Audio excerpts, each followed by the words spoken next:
আসসালামু আলাইকুম রহমতুল্লাহ। ওয়ালাইকুম আসসালাম রহমতুল্লাহ বরকাত। শেখ, আমি আমেরিকার মিশিগান থেকে বলছি। বলেন। আমার যখন আমি অনেক পাপের সাথে জড়িত ছিলাম, হারামের সাথে জড়িত ছিলাম, আল্লাহর প্রতি অগাধ বিশ্বাস ভরসা বা কোনো আমল করলে শান্তি লাগতো অন্তরে। এখন অনেক আমল করি শেখ। আমার বয়স 21 বছর, আমি দাঁড়িয়ে রাখছি অনেক আগে থেকেই। নামাজ পড়ি, দৈনিক কোরআন তেলাওয়াত করি, কিন্তু আমি অন্তরের মধ্যে প্রশান্তি পাই না। আর মনে হইতেছে আমি ইসলাম থেকে দিন দিন সরে যাইতেছি। কোনো অনুতপ্ত লাগে না। এমনকি আমার মুখ দিয়ে কুফরি কথা বের হয় আল্লাহর সম্বন্ধে। এত বিচ্ছিরি কুফরি কথা বের হয় আমার স্ত্রী শায়েক, ও ভয় পেয়ে যায় যে এত বড় কুফরি কথা মানে নাস্তিকরাও বলে না। আর আমি যখন তওবা করি শায়েক, আমি 2 দিন ভালো থাকি, অনেক শক্ত করে তওবা করি, কিন্তু একটা পাপ করলেই আমার এরকম পরিস্থিতি হয় যে আমি আত্মহত্যা করতে চাইতেছি। গতকালকে রাত্রেও আমার এরকম হয়েছে শাহেখ যে আমি আত্মহত্যা করতে যেতেছি। আমার এত আমার মাথা ভার হয়ে থাকে। মানে হয় যে কি যেন কথা বলে সব সময়। আর আমার আমার লাগে যে আল্লাহ আমার কখনোই ক্ষমা করবে না। আমি আমি ভ্রান্ত হয়ে যাব। আমি আমি জাহান নামে যাব। আমি আমার যত কুধারণা আছে ইসলাম নিয়ে, আল্লাহর নিয়ে, সব আমার মাথায় আসে। আমি এত হতাশ থাকি, আমার জীবনে আমি এত হতাশ মানুষ কারো দেখিনি। আর আমি কল্পনাও করি না যে আমি এত হতাশ থাকবো শাহেখ। আমি এই পরিস্থিতি থেকে বাঁচতে চাইতেছি সাহেব। আমার কোনো আম, অনুতপ্ত কাজ করে না। আমি যখন পাপ করি আমার ভয় লাগে। আমার মনে হয় আমার ভিতরে অনুতপ্ত কাজ করে না কেন, এটার কারণে আমি আরো ডিপ্রেসড হয়ে যাই। আরো ইয়া হয়ে যায় যে আমি আল্লাহ তো সংক্ষেপে আমার ক্ষমা সংক্ষেপে করবে না। প্রশ্ন সংক্ষেপে। দুঃখিত। তো এই ক্ষেত্রে আমার করণীয় কি সাহেব? বিসমিল্লাহ রহমান রহিম, আলহামদুলিল্লাহ, ওয়াসসালাতু ওয়াসসালামু আলা রাসূলিল্লাহ। প্রথম কথা, আপনার প্রশ্নের সার সংক্ষেপ হচ্ছে যে আপনার একটা জীবন ছিল, অন্ধকার জীবন, পাপের জীবন। তখন মনে হচ্ছে আপনি শান্তি পেতেন, এরকম মনে হচ্ছে এখন হেদায়েত হওয়ার পরে।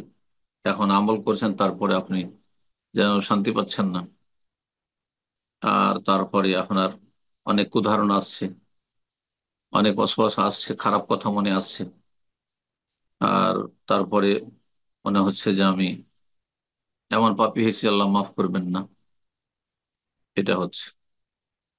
তার মধ্যে আপনি বললেন যে আমি এখন 2 দিন তওবা করি, তারপরে পাপের দিকে ফিরে আসি। তাহলে কোথা থেকে আপনি, তাহলে প্রশ্ন করছি আপনাকে যে আপনি পাপ থেকে মুক্ত হইলেন কোথায়? তাহলে তওবা করলেন কোথা থেকে? তাহলে আপনি বলছেন যে একসময় আমল করতাম না, এখন করছি। তা আমল করছি করছি মানে এই তো নয় যে কিছু সুন্নাত আমল করছি, কিছু কোরআন তেলাওয়াত করছি, কিছু জিকির আজকার করছি। ইসলামে যে শাখা প্রশাখা ডালপালা রয়েছে কিছু, আর গাছে যেমন পাতা টাতা থাকে সেগুলি আছে, কিন্তু শিকড় নেই। এমন গাছ আমার ইসলামের যে যার শিকড় নেই, যার কাণ্ড নেই, যার ডাল নেই, কিন্তু তাতে ডাল ফাংড়ি আছে আর কিছু পাতা আছে। এমন হয়? এমন গাছ পৃথিবীতে আছে যে শিকড়বিহীন, কাণ্ডবিহীন, ডালবিহীন, কিন্তু ছোটখাটো আপনার ডালপালা আছে, ডাল ফাংড়ি আছে, আর আপনার পাতা আছে। এটা যেমন হয় না, তেমনি আপনার সংশোধন, আপনার ইসলামী জীবন এমনটা হয় না যে কিছু আমল করেছেন ওতে আপনি ভালো মানুষ হয়ে গেছেন বা ভালোর দিকে ফিরে এসেছেন। প্রথম কথা, যে আপনি যদি সত্যি ভালো হন, তাহলে আপনাকে পাপ মুক্ত হইতে হবে, কাবিরা মুক্ত হইতে হবে। আল্লাহ কোরআনে কারিমে ইরশাদ করেছেন, ইন তাজতানিবু কাবাইরা মা তুনহাউনা আনহু, তোমরা যদি বেঁচে থাকো ওই সব কাবিরা বড় গুনাহ থেকে, যেগুলি থেকে তোমাদেরকে বারণ করা হয়েছে, নিষেধ করা হয়েছে, নোকাফির আনকুম সাইয়্যা, তাহলে তোমাদের ছোটখাটো গুনাহগুলিকে আমি মোচন করে দেবো। অনুদখিলকুম মুদখালান কারীমা, এবং তোমাদেরকে সম্মানজনক স্থানে প্রবেশ করাবো, জান্নাত দেব। তাহলে প্রথম শর্ত কোরআন বলছে যে কাবিরা থেকে বেঁচে থাকতে হবে। রাসূলুল্লাহ সাল্লাল্লাহু আলাইহি ওয়াসাল্লাম হাদিস, as-সালাওয়াতুল খামসু, ইতিবাচক যেমন তেমন নেতিবাচক রয়েছে হাদিস। 5 ওয়াক্ত সালাত দৈনিক পড়তে হবে, এটা নেক আমল। অল জুমাতে ইলাল জুমআহ, এবং প্রতিটি জুমা পড়তে হবে। শুধু জুমা পড়া মুসলিম হইলে হবে না, যে একসময় জুমা পড়তাম না এখন জুমা পড়েছি, ভালো হয়ে গেছে না? মোটেই ভালো হয়নি। আপনি খেয়াল খুশি 5 ওয়াক্তের মধ্যে 4 ওয়াক্ত পড়েছেন, ফজর পড়েছেন না, ভালো হয়নি। আপনি শয়তানকে সুযোগ দিয়ে রেখেছেন এখন। তাহলে 5 ওয়াক্ত পড়তে হবে, সালাত খামস। জুমা পড়তে হবে, রমজান এল রমজান, প্রতিটি রমজানের হক আদায় করতে হবে। ফরজ কমপক্ষে, তারপরে সুন্নত নফল যত পারেন। মুকাফফিরাতুন লিমা বাইনাহুন্না, এইভাবে যদি আপনার ইসলামের কোর্স আপনি ফলো করেন, আমল করেন, 5 ওয়াক্ত সালাত, জুমা আর রমজান, তাহলে এর মাঝের গুনাহগুলি মোচনকারী হয়ে যাবে এই নেক আমলগুলি।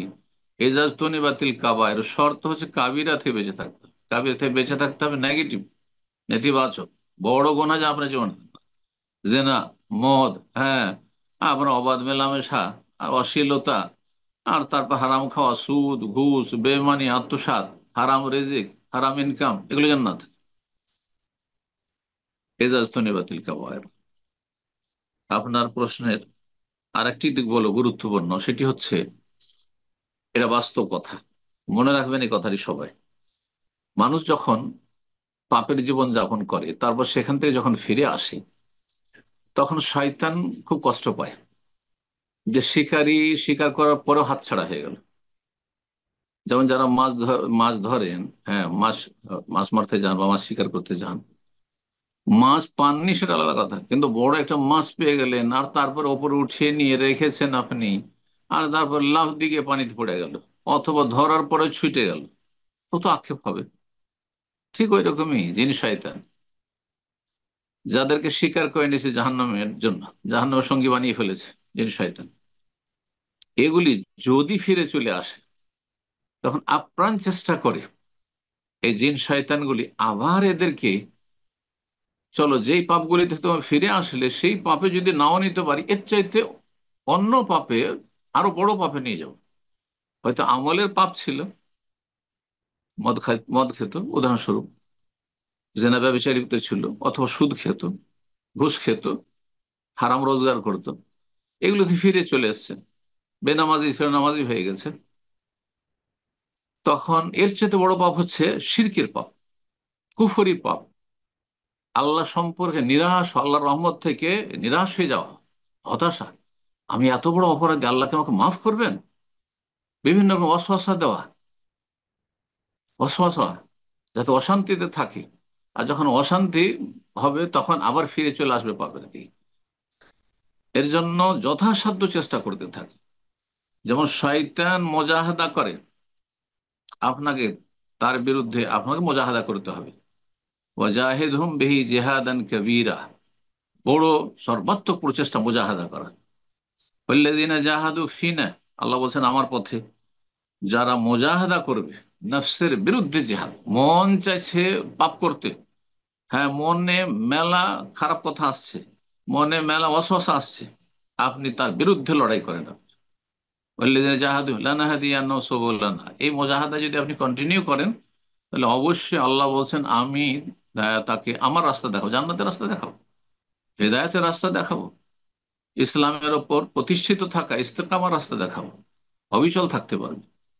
কিছুদিন আপনাকে জ্বালা যন্ত্রণা করবে শয়তান, তারপরে যখন দেখবে যে না পারলাম না, একে একে এক গর্ত থেকে উঠে চলে এসেছে পাপ থেকে, আর এক গর্তে ফেলতে পারলাম না, তখন নিরাশ হয়ে ছেড়ে দিয়ে অন্য শিকারীর পিছনে লেগে যাবে, অন্যকে শিকার করার চেষ্টা করবে। এই সময়টা আপনার জন্য জটিল সময়। আপনাকে এই সময় মুজাহাদা করতে হবে কিসের মাধ্যমে? এলমের মাধ্যমে, দিনের জ্ঞান অর্জন করতে হবে। ওই 2-4-5 মিনিটের ক্লিপ শুনলে হবে না, আজকাল অধিকাংশ মুসলিমের অবস্থা। 1 ঘন্টার লেকচার শুনবেন না আপনি, 2-4-5 মিনিট শুনে বাস সরিয়ে দিলেন। একটা ইসলামিক বই পুস্তক পড়বেন না, প্রতিদিন আপনি আপনার কোর্সে রাখছেন ইসলামিক বই পুস্তক পড়া, কোরআন হাদিস পড়া, তাফসীর পড়ছেন না, রাখতে হবে না? উপকারী জ্ঞান অর্জন করার মাধ্যমে, কারণ এলমের মাধ্যমে আপনি শয়তানের বিরুদ্ধে জিহাদ করতে পারবেন, যে আপনাকে সংশয়ের পাপে লিপ্ত করতে পারবে না। সংশয়ের পাপ হচ্ছে এই যে অশ্বাসা, আল্লাহ আমাকে মাফ করবেন না, এত বড় আমি অপরাধী, এই হয়েছে সেই হয়েছে, আমি আত্মহত্যা করে দেবো, বাঁচবো না, আমি ও সর্বনাশ। এর বিরুদ্ধে যদি আপনার লড়াই করতে হয়, যে শয়তান এগুলো দিচ্ছে আপনার দেমাগে, তাহলে আপনাকে উপকারী জ্ঞান অর্জন করতে হবে। আর শাহওয়াতের যে রোগ রয়েছে, শাহওয়াতের মাধ্যমে যে জাহান্নামে নিতে চাই জিন শয়তান আপনাকে আমাকে, বিভিন্ন রকমের কুপ্রবৃত্তি সংক্রান্ত রোগ, মনের কামনা বাসনা পূরণ করার রোগ, সেগুলি থেকে বাঁচার জন্য তাকওয়া লাগবে, এলম এবং নেক আমল, আমল সালে তাকওয়া, আল্লাহ বিরুদ্ধে, আল্লাহর ভয় ভীতির সাথে ভালো আমল বাড়ানো। এইভাবে যদি আপনি করেন, দিনের উপর অবিচল থাকেন, তাহলে কিছুদিন পরে শয়তান নিরাশ হয়ে যাবে। যেমন আপনার খারাপ সাথী সঙ্গীগুলি ছিল মুসলিম সমাজের অথবা অমুসলিম সমাজের, আপনার আশেপাশে বন্ধু মহল ছিল, যখন দেখবে যে লোকটি ভালো হয়ে গেছে, তখন আপনার ধারে কাছে আর আসবে না, আপনার সাথে আর যোগাযোগ রাখবেন না, কারণ ওদের ফ্রেন্ড সার্কেল আলাদা হয়ে যাবে। ঠিক ওই রকমই জিন শয়তান আপনার ফ্রেন্ড সার্কেল যারা আছে কিছুদিন আপনাকে আবার জাহান্নামে নিয়ে যাওয়ার চেষ্টা করবে, যখন পারবে না তখন ফিরে চলে যাবে। আপনাকে এই সময়টায়, কঠিন সময়, শক্ত হইতে হবে দিনের জ্ঞান অর্জন করার ক্ষেত্রে, ভালো আমল করার ক্ষেত্রে। কিন্তু যারা ছোট থেকেই ভালো আমলে আছেন, ওদের ক্ষেত্রে শয়তান নিরাশ মোটামুটি হয়ে গেছে, যদিও চেষ্টা করতে থাকে, কিন্তু অত আশা নেই তাদের যে এদেরকে খারাপ করতে পারবে, কারণ এদের ভিত মজবুত আছে ছোট থেকে, প্রতিপালন ভালো হয়েছে, ওই 7 বছর 10 বছর থেকে মা বাবা ইমানি ইসলামের তরবিয়ত করেছে, সুতরাং এদের ক্ষেত্রে শয়তান অত আশা করতে পারে না। যেখানে আশা নেই, ফলাফল নাই, সেখানে মেহনত নেই। এটা হচ্ছে মানুষের স্বভাব, এটা হচ্ছে জিন শয়তানের স্বভাব। আশা করি বুঝতে পেরেছেন। আল্লাহ আপনাকে দিনের উপর সাবিত রাখুন। তারপরে আরেকটি নসিহা করব, সেটা হচ্ছে শয়তানের অনিষ্ট থেকে আল্লাহর কাছে আশ্রয় কামনা করবেন। ইস্তেআজা, ইস্তেআজা, আল্লাহর কাছে পানাহ চাওয়া, আশ্রয় কামনা করা, আল্লাহর শরণ নেওয়া, এটি গুরুত্বপূর্ণ ইবাদত। আউযু বিল্লাহি মিনাশ শাইতানির রাজিম, আউযু বিল্লাহিস সামিউল আলিম মিনাশ শাইতানির মিন হামজিহি ওয়া নাফখিহি ওয়া নাফসিহি। গুরুত্বপূর্ণ ইবাদত ইস্তেআজা। ইস্তেআজা হচ্ছে আল্লাহর কাছে সাহায্য চাওয়া, আশ্রয় গ্রহণের মাধ্যমে। আল্লাহ তুমি আমাকে রক্ষা করো, না হলে শয়তান আমাকে জাহান্নামে নিয়ে চলে যাবে।